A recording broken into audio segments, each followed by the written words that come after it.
के अजब गजब कारनामे का खुलासा हुआ है।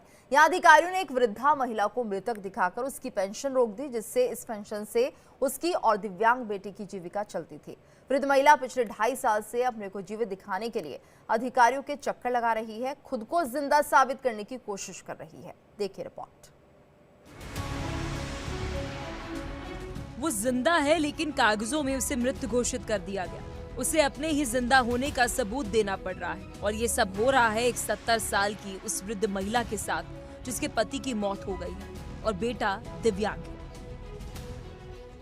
यूपी के कौशाम्बी जिले में मंजनपुर तहसील के काटी गांव की रहने वाली 70 साल की राजकुमारी देवी के पति की मौत के बाद मुसीबतों का पहाड़ टूट पड़ा है, जब उन्हें अपनी ही अधिकार से वंचित होना पड़ा। पति की मौत के बाद दिव्यांग बेटे की भी जिम्मेदारी उन पर आ गई और आगे चलकर ये मुसीबत और बढ़ गई, जब अधिकारियों ने राजकुमारी देवी को कागजों में मृत दिखाकर वृद्धा पेंशन रोक दिया। परेशान हने के पैसा का और हमार पावत नहीं पैसा, हमार पैसा बंद हो गया है, हमार आदमी मर गया है, तो मृतक दिखा दी, तब से हमार पेंशन नहीं मिला। किसको मृतक दिखा दिया गया? अब कुछ हमको पता नहीं है। पेंशन से राजकुमारी देवी और उसके दिव्यांग बेटे का किसी तरह से जीवन यापन हो रहा था। अब खुद को जिंदा साबित करने के लिए पिछले 2.5 सालों से विकास भवन के चक्कर लगा रही है। गर्मी हो या सर्दी, दिव्यांग बेटे के साथ उसकी साइकिल पर राजकुमार देवी अधिकारियों के पास पहुंच जाती है, लेकिन अधिकारी है कि उनका दिल नहीं पसीज रहा।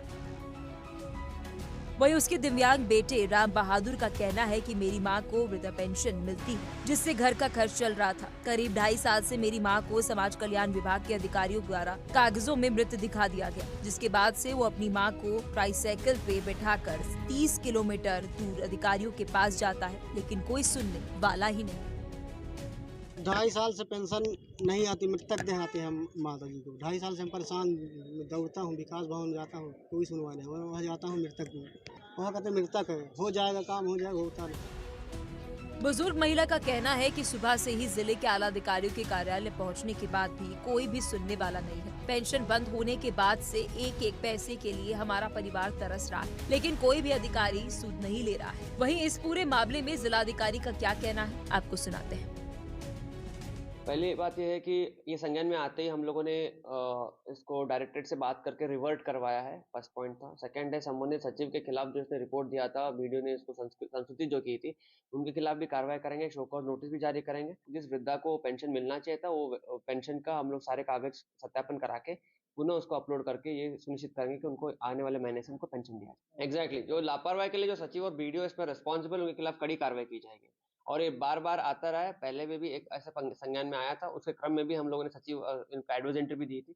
अब इस बार ऐसे अगर चलता रहेगा, उसी विभाग उसी ब्लॉक से चलता रहा है, तो हम लोग निलंबन की कार्रवाई भी करेंगे। जिलाधिकारी भले ही मामले में संज्ञान लेने की बात कर रहे हैं, दोषी अधिकारियों को दंडित करने पर भी बात कर रहे हैं, महिला की पेंशन को फिर से शुरू करवाने की बात कर रहे हैं, लेकिन वृद्ध महिला के उस दर्द का क्या, जो 70 साल की उम्र में खुद को जिंदा साबित करने की मशक्कत कर रही, अपने और अपने दिव्यांग बेटे के लिए 2 जून की रोटी का जुगाड़ कर रही है।